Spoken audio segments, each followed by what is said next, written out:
Morning વિદ્યાર્થી મિત્રો, આપણે 11મા ધોરણની અંદર નવું પ્રકરણ ચાલુ કરીએ છીએ.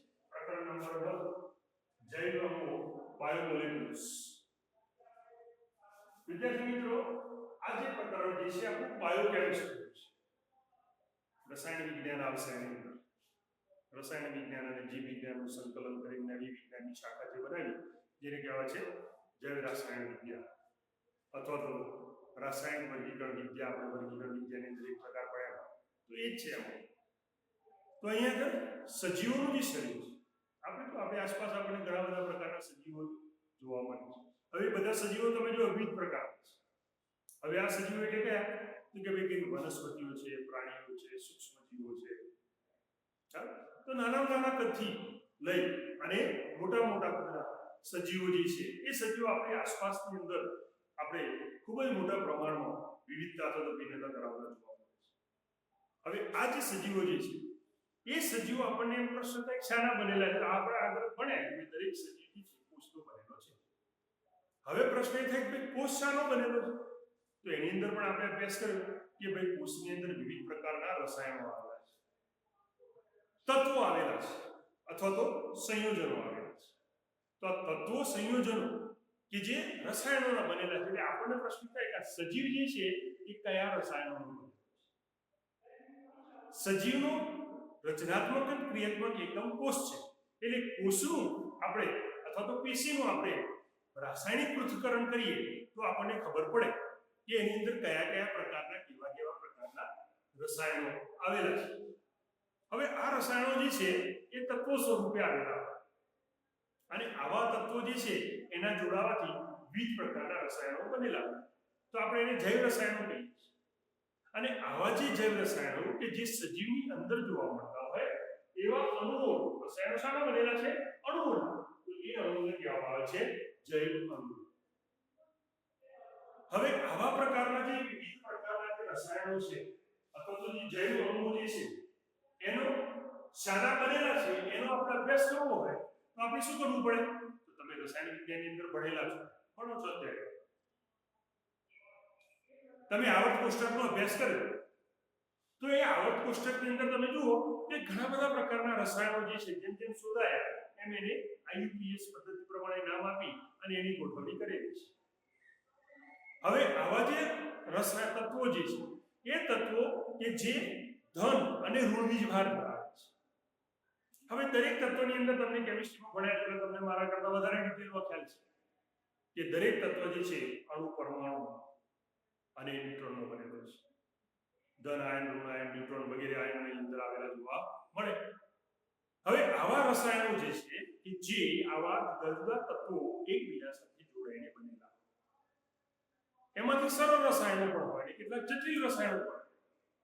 તો આવા બધા રસાયણો જે છે એનો બનેલો કોષ છે. હવે એક કોષનું આપણે રાસાયણિક પૃથ્થકરણ કરીએ તો જ આપણને એનો ખ્યાલ આવે.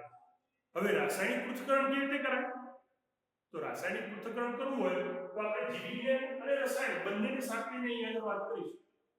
તો આપણે આવા સજીવો જે છે એમાંથી કેટલાક સજીવ ઘટકો જે છે એનો આપણે અભ્યાસ કરીશું.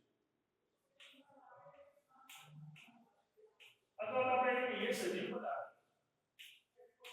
સજીવ પદાર્થોનો જો આપણે અભ્યાસ કરવો હોય તો આપણે એવા સજીવ પદાર્થ લેવા પડે કે જે જીવંત હોય. અને આવા એટલે વનસ્પતિ પેશી અથવા તો પ્રાણી પેશી અથવા તો તમે કોઈ પણ ઉપદ્રવકારી સૂક્ષ્મ જીવ હોય એ સૂક્ષ્મ જીવને તમે લઈ શકો. આપણે ઉપદ્રવકારી એટલે સૂક્ષ્મ જીવો બે પ્રકારના છે. કેટલાક સૂક્ષ્મ જીવો જે છે એ આપણા માટે લાભદાયક છે અને કેટલાક સૂક્ષ્મ જીવો એવા છે કે જે ઉપદ્રવકારી છે, નુકસાન કરે આપણને, રોગો કરે. કેટલાક વાયરસ, બેક્ટેરિયા છે, વિષાણુ, વિરોઇડ, ફ્લોએન્સ તમે આગળ ભણેલા છો. તો આવા જે સૂક્ષ્મ જીવો છે એ સૂક્ષ્મ જીવો આપણે રાસાયણિક પૃથ્થકરણ. હવે એમાંથી આપણે પેશીઓ લઈએ અથવા તો એનો કોષ જે છે એ કોષ લેવામાં આવે અને આ કોષનું આપણે રાસાયણિક પૃથ્થકરણ કરવું પડે. તો સજીવ પેશી અથવા તો કોષ જે છે એનું એક એકમ માત્રા ચોક્કસ માત્રા એકમ માત્રા એટલે ચોક્કસ માત્રા લેવામાં આવે અને એ એકમ માત્રાની અંદર આપણે એનું રાસાયણિક પૃથ્થકરણ કરીએ તો આપણને કેટલાક પ્રકારના રસાયણો જોવા મળે અને આવા રસાયણો કે દાખલા તરીકે કાર્બન છે ઓક્સિજન છે સલ્ફર છે ફોસ્ફરસ છે આવા ઘણા બધા પ્રકારના રાસાયણિક ઘટકો જે છે એ આપણને સજીવ અથવા તો જીવંત પદાર્થોની અંદર તમે પેશી અથવા તો કોષનું રાસાયણિક પૃથ્થકરણ કરો તો જોવા મળે તો આવા મહત્વના જે હાઇડ્રોજન છે તો આ ત્રણ એવા છે કાર્બન ઓક્સિજન અને હાઇડ્રોજન દરેક સજીવની અંદર આપણને જોવા મળે બાકીના બીજા તત્વો છે ઘણા બધા એ કોઈ માત્ર અલગ છે તો મુખ્ય મહત્વના ત્રણ છે કાર્બન ઓક્સિજન અને હાઇડ્રોજન સલ્ફર છે ફોસ્ફરસ છે કેલ્શિયમ છે સોડિયમ છે મેગ્નેશિયમ છે સિલિકોન છે તો આવા ઘણા બધા રસાયણો છે કે જે આપણને દરેક સજીવ પેશીની અંદર પ્રતિ એકમની અંદર જોવા મળે અને આવું એક તત્વો અથવા રસાયણોની એક લાંબી સૂચિ એટલે લિસ્ટ ઘણા બધા તત્વો એની અંદર આવેલા આવું જ આપણે નિર્જીવ પદાર્થ અથવા તો કોઈ નિર્જીવ ઘટક છે એ નિર્જીવ ઘટકોનું પણ આપણે રાસાયણિક પૃથ્થકરણ કરીએ હવે નિર્જીવ ઘટક તરીકે આપણે શું કહીએ તો કોઈ પણ નિર્જીવ ઘટક ઉદાહરણ તરીકે ભૂપડ એટલે જમીનનો જે ઉપરનો પોપડો આવે ઉપરનું જે સ્તર છે એ સ્તરમાંથી નમૂનો લેવામાં અને એ નમૂનાનું તમે રાસાયણિક પૃથ્થકરણ કરો તો એની અંદર પણ તમને આવા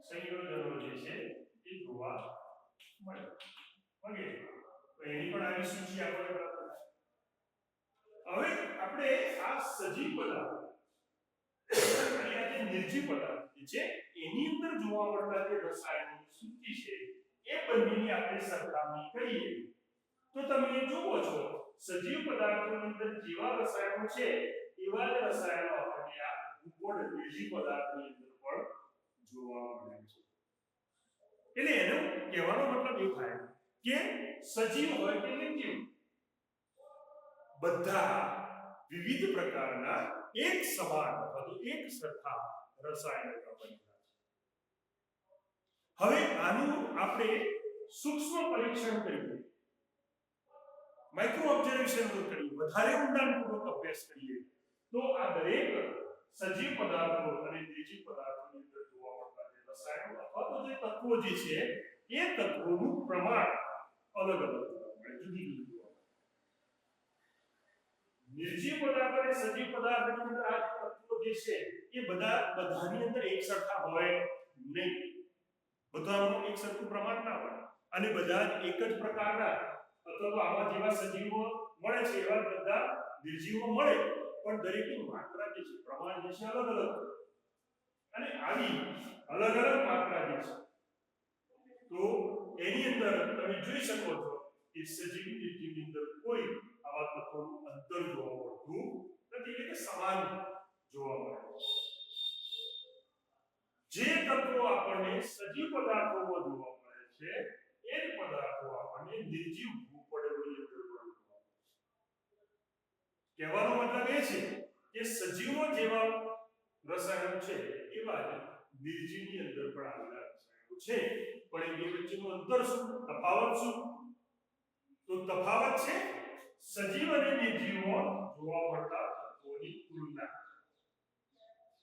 બંનેમાં બધા પ્રકારના તત્વો જોવા મળે છે પણ એની પ્રમાણ ટકાવારી કેટલી છે તો એ અલગ અલગ છે સજીવની અંદર જેટલા પ્રમાણમાં બધા જ તત્વો આવેલા હોય એટલા જ પ્રમાણમાં નિર્જીવની અંદર બધા તત્વો હોય નહીં તમે આ કોઠાની અંદર જોઈ શકો તમે કોઠામાં જુઓ કે સજીવ તત્વ જે છે અને નિર્જીવની અંદર જોવા મળતા તત્વોની તુલના જુદા તત્વો આપણે ઉદાહરણ તરીકે એની અંદર દાખલા તરીકે આપણે હાઇડ્રોજનની વાત કરીએ તો હાઇડ્રોજન ભૂપડ એટલે કે નિર્જીવ ઘટક જે છે એની અંદર એનું પ્રમાણ છે 0.7%.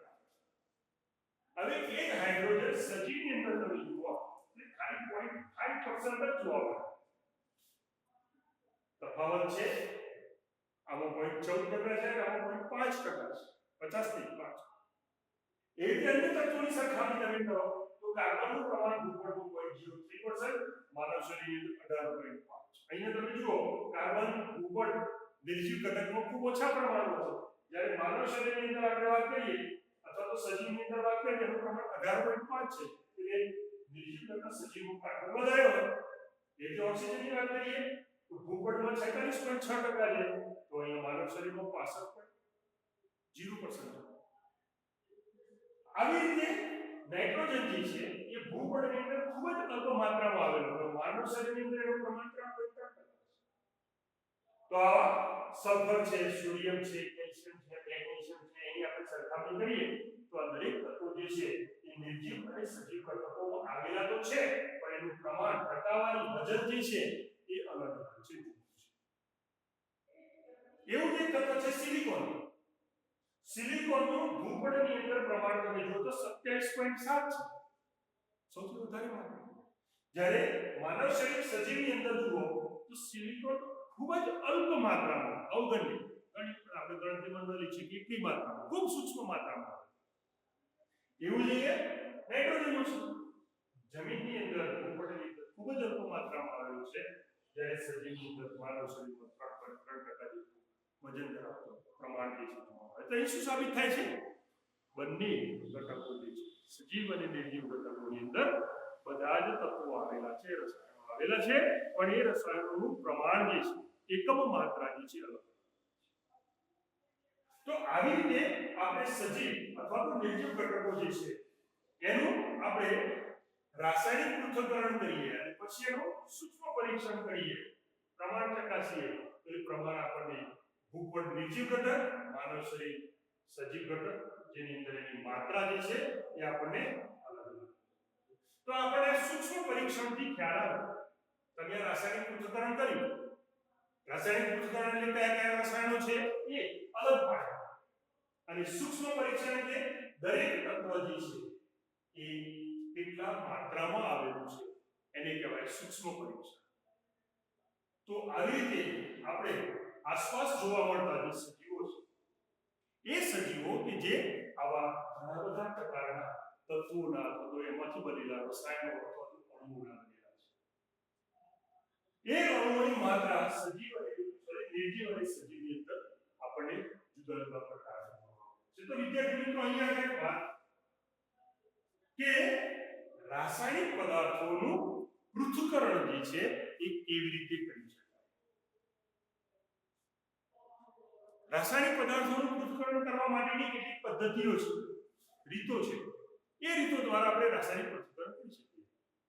રાસાયણિક વિજ્ઞાનની અંદર આવી બધી ઘણી બધી કેમિકલ પ્રોસેસિંગ મેથડ આવે છે, અને એ મેથડ અથવા પદ્ધતિઓ છે, રીતો છે, એના દ્વારા આપણે રાસાયણિક પૃથ્થકરણ કરી શકીએ.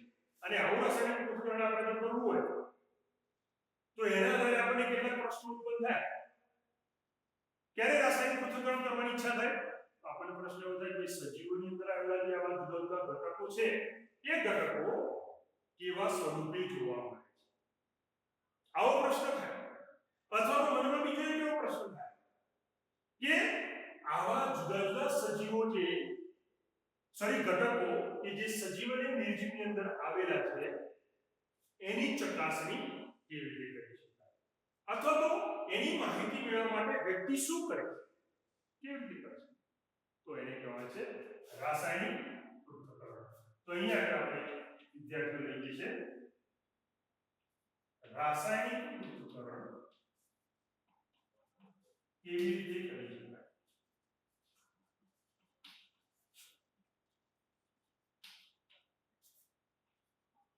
કોઈ પણ ઘટક હોય, પછી સજીવ હોય કે નિર્જીવ હોય, તેનું રાસાયણિક પૃથ્થકરણ કેવી રીતે કરવું તે કરવા માટેની બીજી પદ્ધતિ છે. તો આપણે આ સજીવોના ઘટકો જે છે એનું રાસાયણિક પૃથ્થકરણ કરવા માટે આપણે સજીવ અને નિર્જીવ ઘટક તરીકે આપણે પેશી લઈએ. કારણ કે આપણે એક સજીવનો અભ્યાસ કરવો છે તો આપણે પેશી લઈએ. એ પેશી તરીકે તમને વનસ્પતિ પેશી એટલો અને બીજું એક ઉદાહરણ તમે પ્રાણી પેશી, તો પ્રાણીમાંથી પેશી મેળવો. હવે વનસ્પતિ પેશીનો અભ્યાસ કરવો હોય, પૃથ્થકરણ કરવું હોય, તો આપણે માનો કે શાકભાજી લઈએ. અને પ્રાણી પેશીનો અભ્યાસ કરવો હોય તો માનો કે કોઈ પ્રાણીના યકૃતનો ટુકડો લઈએ. અને ત્યાર પછી આ સજીવની અંદર રહેલા ઘટકો જે છે એનું આપણે રાસાયણિક પૃથ્થકરણ કરીએ. હવે આવું રાસાયણિક પૃથ્થકરણ કરવા માટે આપણે શું કરવું પડે? તમે શાકભાજી એટલે કે વનસ્પતિના પર્ણનો ભાજી આવે ને, કોઈ પણ પ્રકારની ભાજી લો. 12મા ધોરણની અંદર આપણે પ્રયોગ 11મા ધોરણમાં આપણો પ્રેક્ટિકલી આવે છે કે વનસ્પતિની અંદર રહેલા રંજક દ્રવ્યોનું અલગીકરણ એટલે અલગ કરવા. અને કયા કયા પ્રકારના આવા રંજક દ્રવ્યો આવેલા છે એના માટે ક્રોમેટોગ્રાફી પેપર પદ્ધતિ વપરાય છે. તો એ ક્રોમેટોગ્રાફી પેપર પદ્ધતિ દ્વારા પર્ણની અંદર રહેલા રંજક દ્રવ્યો જે છે એ રંજક દ્રવ્યોને આપણે અલગ પાડીએ ઓળખી છે. તો અહીંયા રાસાયણિક પૃથ્થકરણની અંદર આપણે વનસ્પતિનો કોઈ પણ ભાગ લઈએ, પર્ણ લેવો. પછી તમે શાકભાજી પણ લઈ શકો. શાકભાજીમાં ભાજી, તાંદરજાની ભાજી છે, પાલકની ભાજી છે, બરાબર? એમાંથી તમે એક વનસ્પતિના પર્ણ અથવા તો તમે યકૃતનો ટુકડો. હવે આ બે પૈકી વનસ્પતિ અથવા પ્રાણી પેશીનો જે ઘટક છે એ ઘટકનો તમે ખલદસ્તા તમને ખબર છે, બરાબર? અથવા તો મિક્સચરની અંદર ટ્રાઇક્લોરો એસીટોન એક રસાયણ છે. એ ટ્રાઇક્લોરો એસીટોન અથવા તો એસિટિક એસિડ, ટ્રાઇક્લોરો એસિટિક એસિડ અથવા તો એસીટોન, એસિટિક એસિડ.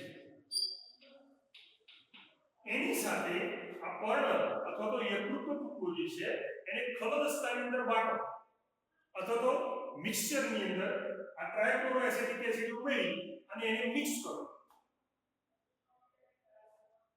હવે આપણને ખબર છે કે આપણે ઘેર ચટણી બનાવતા હોઈએ છીએ.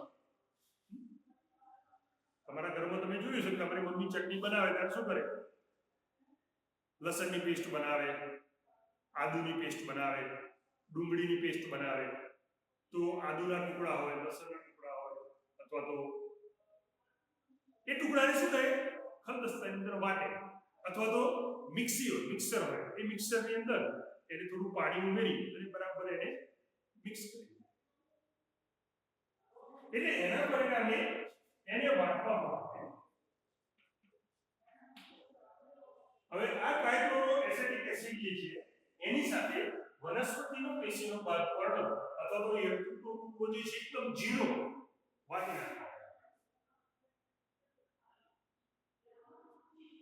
આ જે એસિટિક એસિડ જે છે ClCCOOH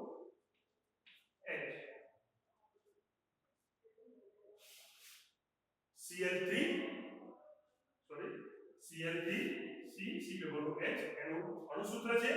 એની અંદર એને વાટવામાં આવે એટલે એના પરિણામે આપણને એક ઘટ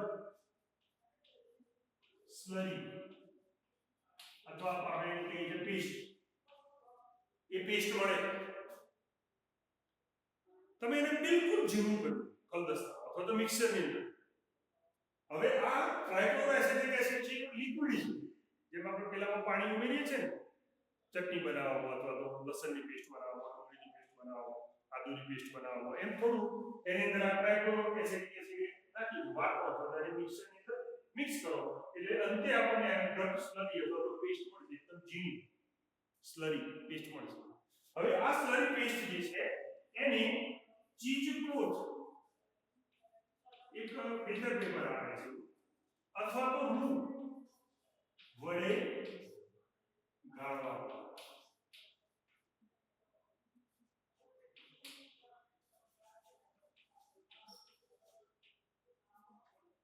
ચીઝ-ક્લોથ નામનું, જેમાં આપણે ચા ગાળવાની ગરણી હોય ને એવું ફિલ્ટર આવે છે.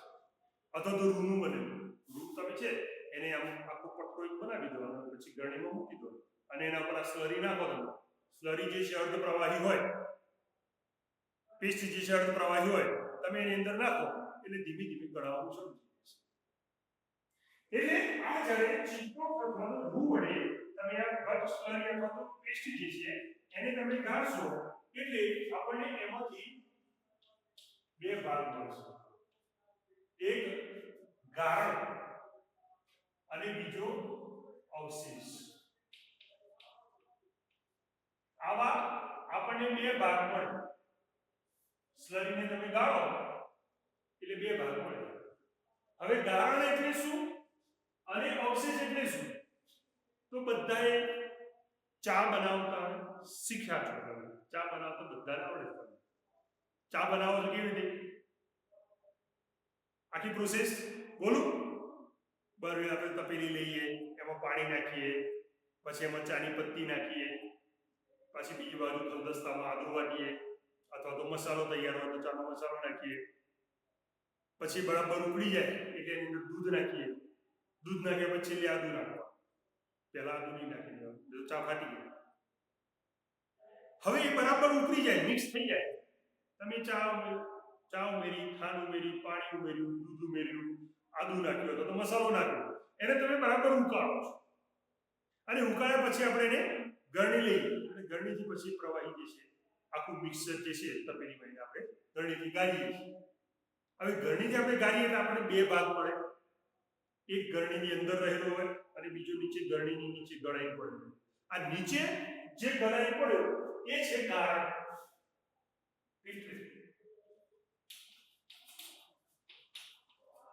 અને બીજો ભાગ અવશેષ, જે પેલી ગરણીની અંદર રહી ગયું, ચાના કૂચા, આદુના કૂચા એ બધું જે હોય એ ગરણીમાં રહી ગયું. અને પ્રવાહી જે બધું તો પેલી ઝીણી ઝીણી જાડી જાડી ગરણી તે બધું જ કરે. લોટ ચાલીએ છે ને આપણે ઘરમાં રોટલી બનાવતા હોય, મકાઈનો રોટલો બનાવતા હોય, બાજરીનો રોટલો, કોઈ પણ રોટવાનો ઉપયોગ કરતા હોય, રોટલી રોટલો બનાવતા આપણે એને ચાલીએ છીએ. તો ઝીણો ઝીણો રોટ નીચે પડી જાય, મોટો મોટો હોય બધો ગરણીમાં ઉપરવાળો ભાગ જે છે એ અવશેષ છે અને નીચે જે ચડાયો અથવા ગળાયો એ ગાળણ છે. વૈજ્ઞાનિક ભાષાની અંદર આજે ગાળણ જે છે અને અવશેષ જે છે એને એસિડ દ્રાવ્ય ભાગ અને એસિડ અદ્રાવ્ય ભાગ, એસિડ દ્રાવ્ય ભાગ અને આ અવશેષ જે છે એને કહેવામાં આવે છે એસિડ અદ્રાવ્ય ભાગ. આવા બે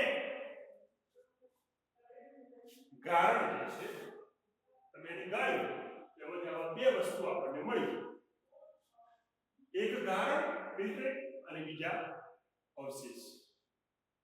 આ ગાળણ જે છે એને એસિડ દ્રાવ્ય ભાગ કહેવામાં આવે અને જે ગળ્યા વગરનો ભાગ જે છે એને કહેવામાં આવે છે એસિડ અદ્રાવ્ય. આવા બે ભાગ આપણને આ કલસ્તા મિક્સરની જે ઘટ સ્લરી અથવા પેસ્ટ જે છે એમાંથી મળે. એટલે આ ગાળણ જે છે એને ટેકનિકલી રીતે એસિડ દ્રાવ્ય ભાગ કહેવામાં આવે અને અવશેષ જે છે એને ટેકનિકલી ભાષાની અંદર એસિડ અદ્રાવ્ય. વિજ્ઞાનની ભાષાના શબ્દો છે.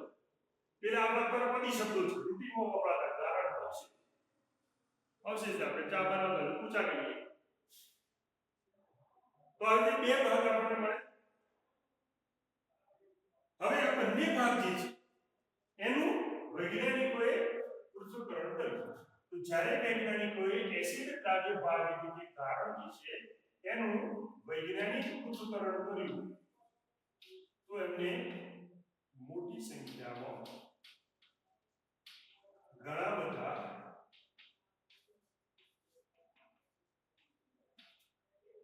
તત્વો અથવા તો રસાયણો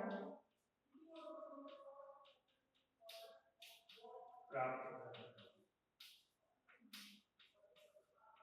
આપણે આની જરૂર નથી આનું રાસાયણિક પૃથ્થકરણ કરવું નથી. આપણે ફક્ત આનું પૃથ્થકરણ કરવું છે રાસાયણિક.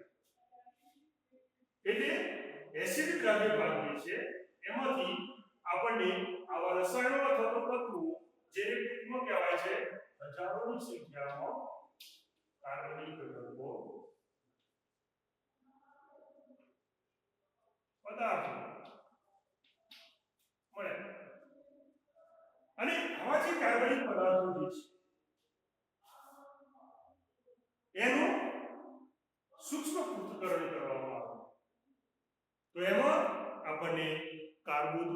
શર્કરા મળે, પ્રોટીન એટલે કે એમિનો એસિડ મળે, ન્યુક્લિક એસિડ ન્યુક્લિયોટાઇડ મળે અને લિપિડના ઘટકો પણ. આપણે દૂધ ઉમેરી છે એટલે લિપિડ આવવાનું છે, ખાંડ ઉમેરી છે એટલે શર્કરા પણ આવશે, કાર્બોદિત પણ આવશે. ચાની પત્તી જે છે એની અંદર આપણને કેટલાક પ્રોટીન પણ જોવા મળે, નિકોટીન ચાની અંદરથી આપણને કેસીન નામનું પ્રોટીન મળે છે, ખબર છે તમને? તો એ કેસીન પણ અંદર હોય તો એનું રાસાયણિક પૃથ્થકરણ તમે કરો ચાલો. આવું તમે વનસ્પતિની પેશી અથવા પ્રાણી પેશીનું રાસાયણિક પૃથ્થકરણ કરો તો એની અંદર પણ આવા જ કાર્બનિક પદાર્થો મળે, કાર્બોદિત મળે, પ્રોટીન મળે, લિપિડ મળે, ન્યુક્લિક એસિડ મળે વગેરે. એ સિવાય બીજા હજારોની સંખ્યામાં આવા તત્વો પણ એની અંદર આપણને જોવા મળે.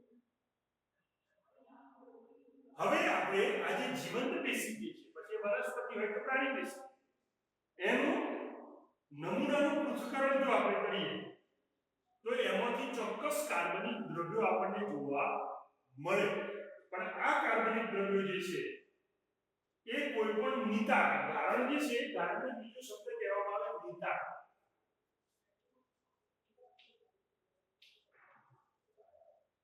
નિતાર શબ્દથી તમે પરિચિત છો. આપણને જે નિતારણ મળ્યું, જે ગળાનો ભાગ ગારણ, તો આ નિતારણની અંદર પ્રાપ્ત થતા જે વિશિષ્ટ રસાયણો જે છે એ રસાયણોમાં જોવા મળતા અન્ય રસાયણોથી કાર્બનિક પદાર્થો આપણને મળે.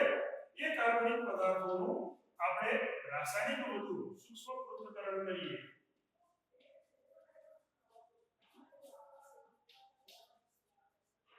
તો આ કાર્બનિક પદાર્થો જે છે એ કાર્બનિક પદાર્થો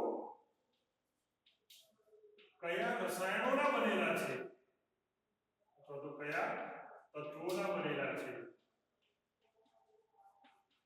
એ આપણે જાણી શકીએ. અને આપણે જાણવું હોય તો બીજી કેટલીક પદ્ધતિઓ છે, અન્ય પદ્ધતિઓ જાણ્યા છે, એ પદ્ધતિનો આપણે હવે આવી અન્ય પદ્ધતિઓ જે છે એ પદ્ધતિઓને આપણે અહીંયા વાત કરીશું કે કારણ અથવા તો નિતારણમાંથી મળેલા જે ઘટકો જે છે અથવા તો કાર્બનિક ઘટકો જે છે એ કાર્બનિક ઘટકોનું સૂક્ષ્મ પરીક્ષણ કરી અને એના બંધારણની અંદર રહેલા સંયોજનો જે છે એ સંયોજનો કયા કયા તત્વોના બનેલા છે અથવા તો કયા કયા રસાયણોના બનેલા છે એનો આપણે અભ્યાસ કરવો હોય તો એના માટેની કેટલીક અલગ પદ્ધતિઓ છે. એમાંની એક પ્રયોગ પદ્ધતિ છે જેને કહેવાય છે વિશ્લેષણાત્મક પ્રયોગ પદ્ધતિ.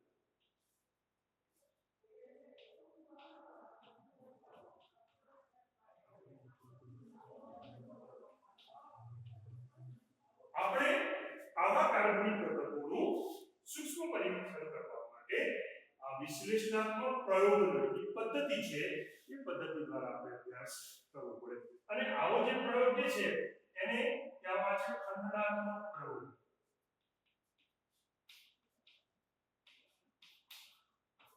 અથવા તો ખંડનાત્મક પદ્ધતિ છે કે જેના દ્વારા આપણે કોઈ પણ રાસાયણિક સંયોજન એનું આપણે આણ્વીય રચના અથવા તો એની આણ્વીય સંરચના જે છે અથવા તો એનું અણુસૂત્ર જે છે એ અણુસૂત્ર વિશેનો આપણે અભ્યાસ કરી શકીએ. એટલે કોઈ પણ ઘટક જે છે એ ઘટકની આણ્વીય સંરચના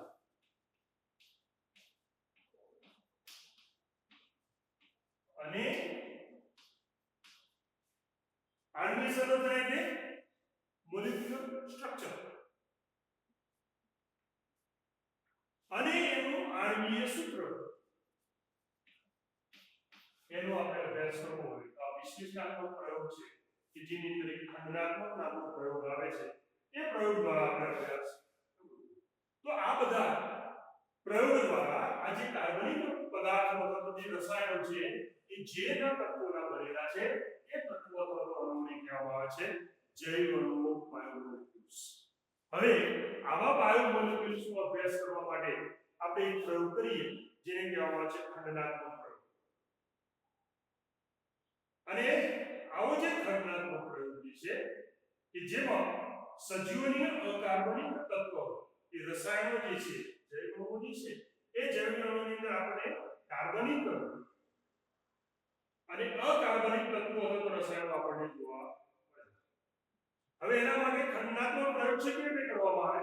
તો આ પ્રયોગની અંદર આપણે વનસ્પતિ પેશી જે છે એમાં આપણે પર્ણ લઈએ, અથવા તો જો પ્રાણી પેશીનો આપણે અભ્યાસ કરવો હોય તો એની અંદર આપણે યકૃતનો ટુકડો લઈએ. હવે આ બે જે છે પૈકી ગમે તે વનસ્પતિનું પર્ણ એની ચોક્કસ માત્રા લો પ્રમાણ. એ રીતે તમે યકૃતનો એક ટુકડો લીધો, નાનો એક માત્રા છે. હવે આ બંનેનું તમે વજન કરો. આ જે વજન જે છે એને કહેવામાં આવે છે ભીનું વજન. અંગ્રેજીમાં એને કહે છે વેઇટ. નમૂનો જે છે પછી પર્ણ હોય કે પછી કોઈ અંગનો ટુકડો એની જે તમે ચોક્કસ માત્રા લીધી એ તાજો, ભીનું એટલે તાજો, બિલકુલ ફ્રેશ હોય એટલે ભીનું કહેવાય, કારણ કે એની અંદર પાણી છે, ફ્રેશ છે. હવે તમે એનું વજન કરો તો એ વજન જે છે કહેવાય ભીનું વજન અથવા તો વેટ. હવે આ જે ભીનું વજન કરેલું જે નમૂનો જે છે એ નમૂનાને તડકામાં અથવા તો સૂર્યપ્રકાશમાં સૂકવી દેવાનો.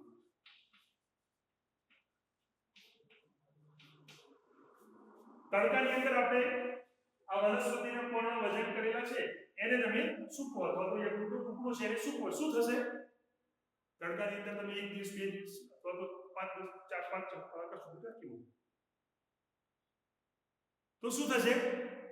આ જે ભીનું તાજું પર્ણ છે અથવા તો તાજો યકૃતનો ટુકડો જે છે એને સૂર્યની ગરમી જે છે એ સૂર્યની ગરમી દ્વારા એમાં રહેલું જે પાણી છે એ પાણીનું શું થશે? આપણે કહીએ છીએ ઉડી જાય, પણ આપણે વિજ્ઞાનની ભાષામાં શું કહેવાય? પાણીનું બાષ્પીભવન થાય, બધું પાણી ઉડી જાય. હવે આવી રીતે તમે એને લાંબો સમય સુધી તડકામાં સૂક્યા પછી એમાંથી પાણીનું બધું જ બાષ્પીભવન, બધું પાણી દૂર ના થાય, થોડું તો નહીં, એટલે મોટા ભાગનું પાણી જે છે દૂર થઈ જાય, બાષ્પીભવન થાય. હવે આવું બાષ્પીભવન થયેલું આ જે યકૃત જે છે એકદમ ચીમડાઈ ગયું. હવે એનું તમે વજન, અને આ જે વજન મળશે એને કહેવાય શુષ્ક વજન. અંગ્રેજીમાં એને કહે છે ડ્રાય વેટ. પાણી બધું ઉડી ગયું, એકદમ સૂકું થઈ ગયું, બધું પાણી નથી ઉડ્યું, પણ મોટા ભાગનું 95 થી 99% જેટલું પાણી ઉડ્યું, અને પછી જે મળ્યું આપણે એને સૂકું કહીએ. એવા એનું વજન કરો એને કહેવાય શુષ્ક. હવે આ જે શુષ્ક વજન કરેલા જે વનસ્પતિની પ્રાણી પેશીનું જે પર્ણ અથવા યકૃતનો ટુકડો જે છે એની અંદર હજુ પણ કેટલાક વાયુમય ઘટકો રહેલા છે, પાણી પણ રહેલું છે. એટલે તમારે શું કરવાનું? આ શુષ્ક વજન કરેલો જે નમૂનો જે છે એ નમૂનાને ત્યાર પછી તમે સળગાવો,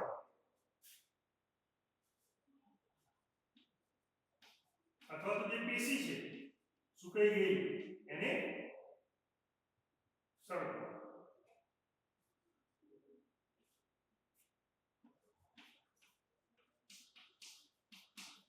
હવે સળગાવીએ એટલે શું થશે?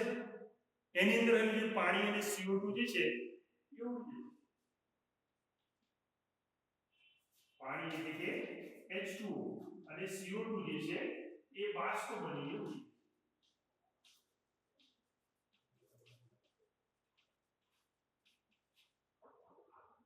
અને પછી એ નમૂનો સંપૂર્ણ સળગી જાય પછી જે વધેલો ભાગ છે એ વધેલા ભાગને શું કહેવાય? રાખ. એટલે કે S. હવે આ જે રાખ છે એ આપણો અંતિમ ભાગ છે. શરૂઆતમાં આપણે પર્ણ અથવા તો યકૃતનો તાજો ટુકડો લીધો, એનું આપણે ભીનું વજન કર્યું, ત્યાર પછી એને તડકામાં સૂકવી નાખ્યો એટલે બધું જ પાણી છે બાષ્પીભવન થઈ દૂર થઈ ગયું. ત્યાર પછી એનું વજન કર્યું, જે મળ્યું શુષ્ક વજન કીધું. એ શુષ્ક વજનનો નમૂનો જે છે એને આપણે સળગાવ્યો, એટલે એની અંદર રહેલા જે બાષ્પશીલ વાયુ ઘટકો છે એને દૂર કરે આપણે, એ દૂર કરે એટલે પાણી અને CO2 જે છે એ બાષ્પ બનીને દૂર થઈ જશે અને આખો નમૂનો જે છે સળગી જશે બિલકુલ અને રાખ થઈ જશે. છેલ્લે વધેલો ભાગ જે છે એને કહેવાય રાખ એસ. હવે આ રાખ જે છે એ રાખનું આપણે રાસાયણિક પૃથ્થકરણ કરવાનું.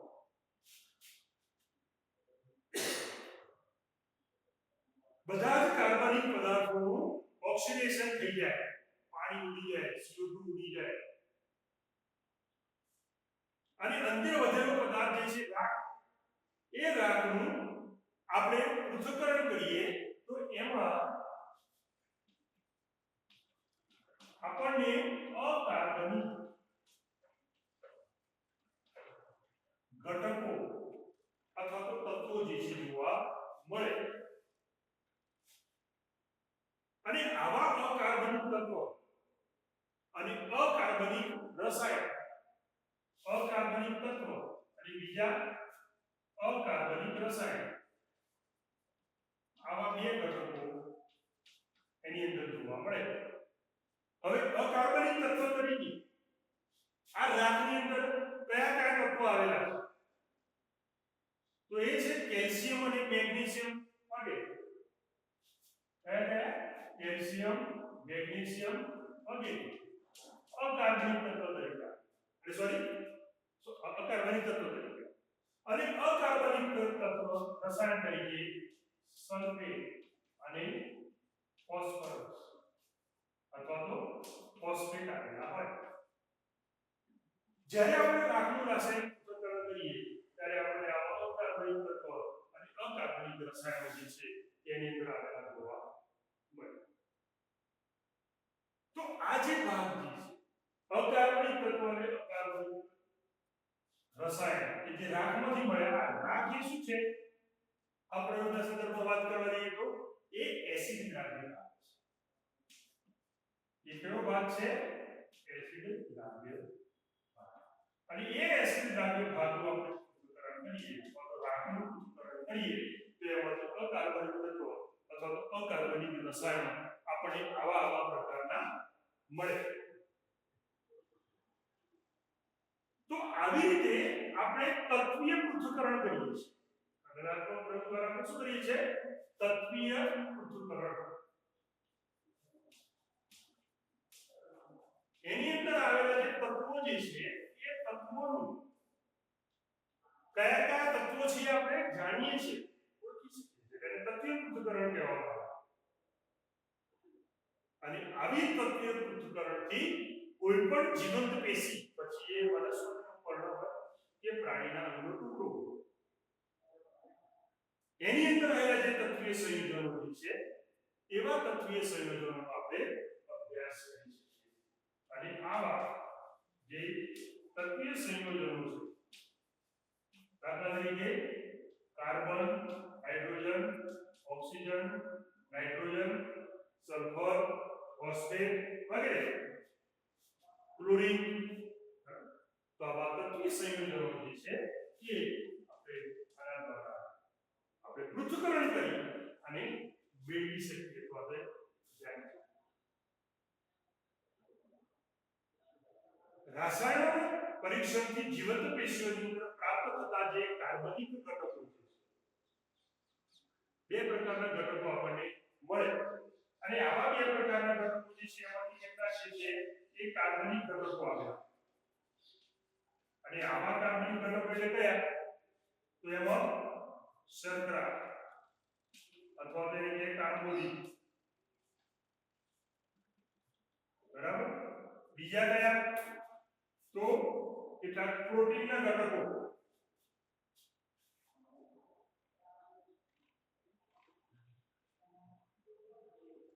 દાખલા તરીકે કાર્બોદિત, શર્કરા, પછી પ્રોટીન અથવા તો એની અંદર આવેલા એનો બંધારણીય ઘટક છે એમિનો એસિડ, બરાબર, અથવા તો લિપિડ, એના બંધારણીય ઘટક છે ફેટી એસિડ, એ જોવા મળે, અથવા તો ન્યુક્લિક એસિડ જોવા મળે.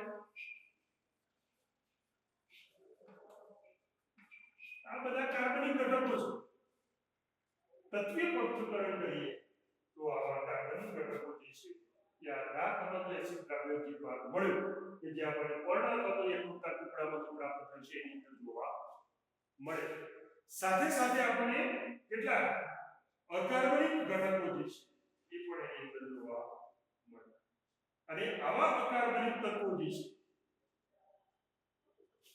આ એક પ્રકારના અને બીજા અકાર્બનિક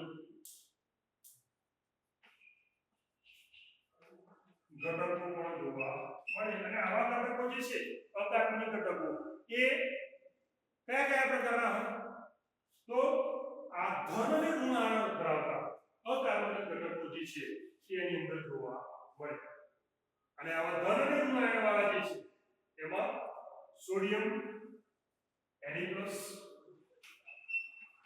પોટેશિયમ, કેલ્શિયમ, મેગ્નેશિયમ આયન, ત્યાર પછી SO4 ગુણાયન તરીકે Cl- બરાબર, ત્યાર પછી H3PO4+ આવા અકાર્બનિક તત્વો જે છે તે આપણને જોવા મળે એની અંદર અકાર્બનિક ઘટક તરીકે પાણી અકાર્બનિક ઘટક છે પાણી પણ જોવા મળે બરાબર NaCl પણ જોવા મળે તો આવા અકાર્બનિક ઘટકો અને આવા કાર્બનિક ઘટકો જે છે તે આપણે જ્યારે રાખ અથવા એસિડ દ્રાવ્ય બાદ જે પર્ણ અથવા એકરૂપમાંથી મેળવવામાં આવે છે એનું તત્વીય પૃથ્થકરણ કરીએ તો આવા સંયોજનો જે છે ઘટકો જે છે આપણે જોવા મળે હવે આ જે ઘટકો અથવા તો જે સંયોજનો છે એને રાસાયણિક ભાષાની અંદર અને જીવ વિજ્ઞાનની ભાષાના આધારે આપણે અથવા તો રસાયણ વિજ્ઞાન અને જીવ વિજ્ઞાનની અંદર એને કયા નામ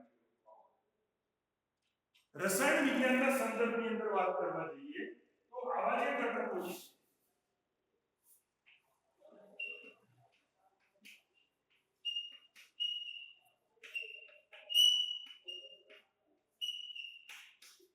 એ ઘટકો જુદા જુદા પ્રકારના સમૂહો ધરાવતા રસાયણ વિજ્ઞાન સમૂહ રસાયણ વિજ્ઞાન અને આવા જે જુદા જુદા સમૂહો જે છે દાખલા તરીકે આલ્ડીહાઇડ કીટોન એરોમેટિક સંયોજનો ઓકે આલ્ડીહાઇડ કીટોન અથવા તો એરોમેટિક એવા પ્રકારના સંયોજનો સમૂહ સ્વરૂપે આવેલા હોય અને જો આપણે જીવ વિજ્ઞાનની દ્રષ્ટિની વાત કરીએ તો આવા સંયોજનો જે છે એ આ તો એમિનો એસિડના બનેલા હોય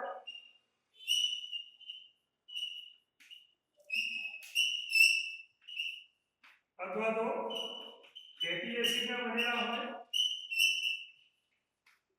અથવા તો ન્યુક્લિક એસિડના બનેલા હોય અથવા તો એ શર્કરાના બનેલા હોય તો આવા કાર્બનિક ઘટકો જે છે એ કાર્બનિક ઘટકો આપણને રસાયણ વિજ્ઞાનના સંદર્ભમાં જોઈએ આલ્ડીહાઇડ સમૂહના હોય કે કીટોન સમૂહ ધરાવતા હોય કાં તો એરોમેટિક સંયોજનના બનેલા હોય અને જીવ વિજ્ઞાનની સંદર્ભની અંદર વાત કરીએ તો જીવ વિજ્ઞાનના સંદર્ભમાં એ આપણને કાં તો એમિનો એસિડના બનેલા એટલે કે પ્રોટીનનો બંધારણીય ઘટક છે ફેટી એસિડ એ લિપિડનો બંધારણીય ઘટક છે એટલે કે ફેટી એસિડ સ્વરૂપે જોવા મળે અથવા તો મિશ્ર સ્વરૂપે જોવા મળે nucleic acid nucleotide DNA RNA વગેરે ન્યુક્લિક એસિડના બનેલા છે એ જોવા મળે અથવા તો શર્કરાઓ કાર્બોદિત જે આપણે કહીએ છીએ એના સ્વરૂપની અંદર આવા સંયોજનો જે છે એનું જ્યારે આપણે પૃથ્થકરણ કરીએ ત્યારે આ સ્વરૂપે આપણને જોવા હવે વિદ્યાર્થી મિત્રો આપણે જીવ વિજ્ઞાનના સંદર્ભની અંદર જોવા મળતા જુદા જુદા જે ઘટકો જે છે એ ઘટકોની આપણે વાત કરીશું એમાં એમિનો એસિડની વાત કરીશું ફેટી એસિડ તરીકે આપણે લિપિડની વાત કરીશું ન્યુક્લિક એસિડ તરીકે આપણે ન્યુક્લિયોટાઇડની વાત કરીશું